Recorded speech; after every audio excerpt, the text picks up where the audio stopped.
It is such a pleasure to be with you today.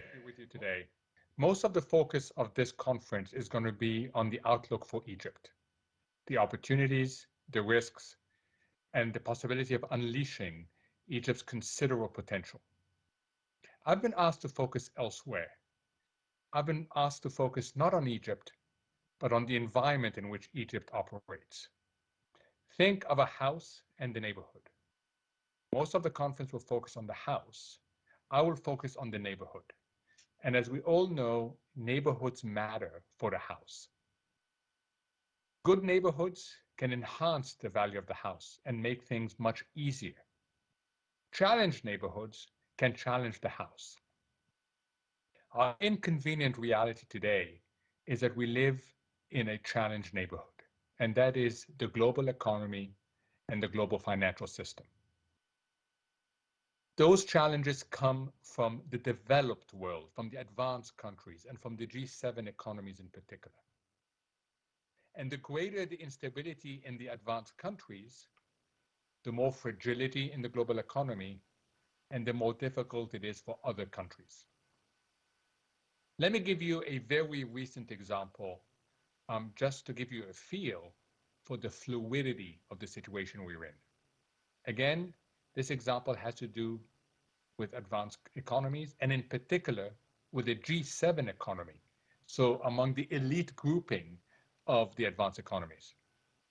How often does the G7 economy have the following happen to it?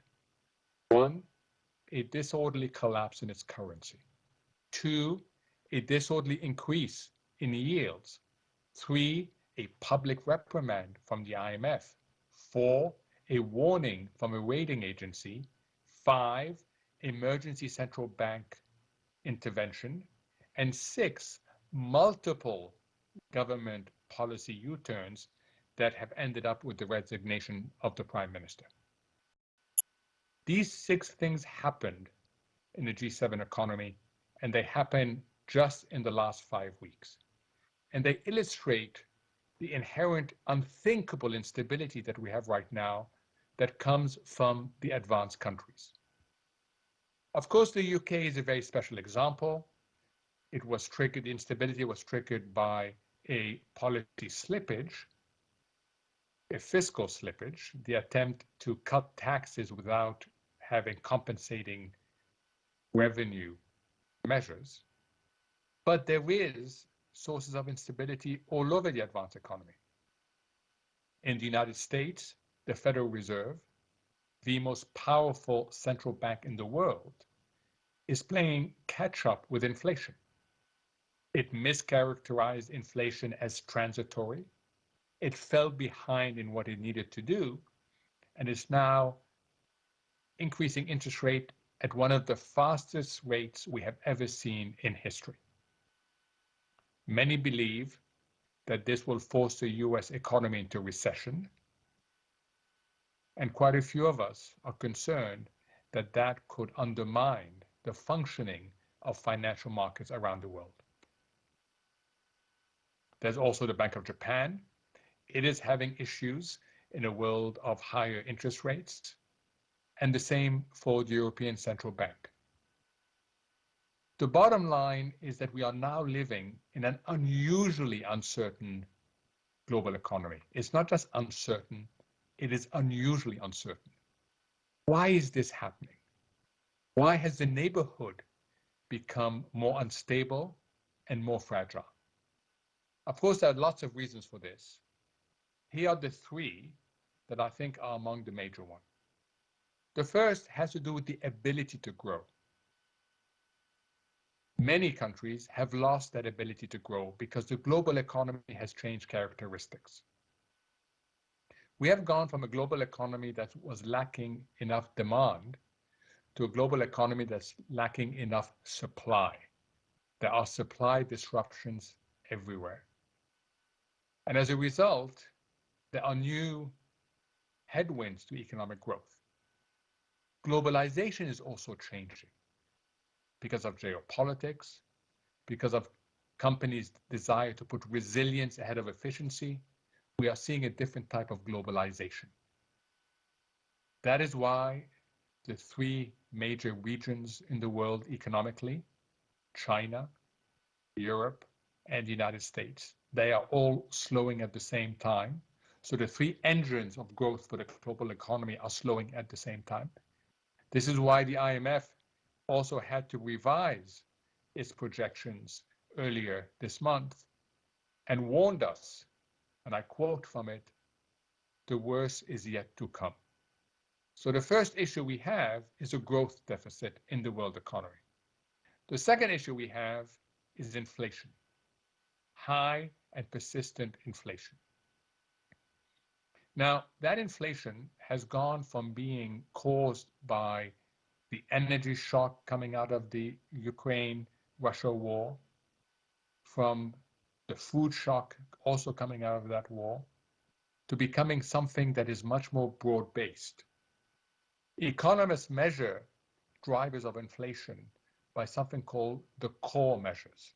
The core measures try to take out the volatile ones, the ones that go up and down. For the United States, for Europe, and for Japan, core inflation is still going up. So we have an inflation problem, which is forcing central banks into a very difficult trade-off. Do they go hard against inflation and risk crushing the economy and causing also financial instability? Or are they soft towards inflation and risk stagflation, that combination of low growth and high inflation? The central banks and the Federal Reserve in particular, in the United States, has opted for going hard against inflation, which has meant that the dollar has appreciated very strongly, over 20% against the other world currencies this year. And that, of course, means more imported inflations for other countries. It means more pressure on their own currency and more pressure on their own reserves. What about the third reason? The third reason has to do with financial market functioning. Think of it in the following way. The system adapted to its environment, and that environment was characterized by more than a decade of very low interest rates, zero in the United States, وسلبية في أوروبا، وضخ هائل للسيولة من قبل البنوك المركزية. في عالم كهذا تحمل النظام المالي الكثير من الديون واكتسب المزيد من المديونيات لأنه افترض أن هذا النظام سيستمر لفترة طويلة، ومع ذلك فإن التضخم قد غير كل ذلك، ونتيجة لذلك يتعين على النظام المالي نفسه التكيف مع الواقع المتغير. وكما قلت، إنها حقيقة تتغير بسرعة كبيرة وتتمثل في رفع أسعار الفائدة، والذي يعد الأعلى من قبل الاحتياطي الفيدرالي منذ عدة عقود. مع ذلك تأتي ضغوط السيولة في كبرى الأسواق العالمية في العالم، وتأتي أيضا ردود فعل السوق الهائلة على أي تقلبات كما رأينا في المملكة المتحدة، ومع ذلك تأتي مخاطر وقوع أزمة مالية. هذه بيئة صعبة للغاية بالنسبة للغالبية العظمى من دول العالم. الحي المحيط يتحدى المنزل. إنها البيئة، إنها الواقع الذي يتطلب مرونة كبيرة وعناية كبيرة، استجابة نشطة في التعامل مع تلك الأمور التي لا يمكن تصورها. هذه السمات الثلاث، وهي العناية والمرونة والاستجابة النشطة، هي السمات التي يجب وضعها في الاعتبار أثناء انتقالنا من الحي المحيط إلى المنزل المصري وآثاره. لقد بدأت بصورة منزل وحي محيط به. دعوني أختتم بصورة أخرى، وهي صورة لرحلة وعرة للغاية وصولا إلى وجهة أفضل. تكمن وعورة هذه الرحلة في الصدمات التي يتعرض لها الاقتصاد العالمي والتمويل العالمي. إنها رحلة وعرة بطبيعتها، ولكنها إلى وجهة أفضل. هذه الوجهة تتميز بنمو أكثر شمولا واستدامة، من حيث المناخ والبيئة سوف تتميز بنظام مالي أكثر استقراراً، وليس التمويل المصطنع للبنوك المركزية في الدول المتقدمة، بل الاستقرار المالي الحقيقي. ونأمل أن يتسم العالم بتنسيق أفضل السياسات المالية لمعالجة المشكلات المشتركة. أشكركم على استماعكم وأتمنى لكم مناقشة مثمرة في هذا المؤتمر. شكرا. Thank you.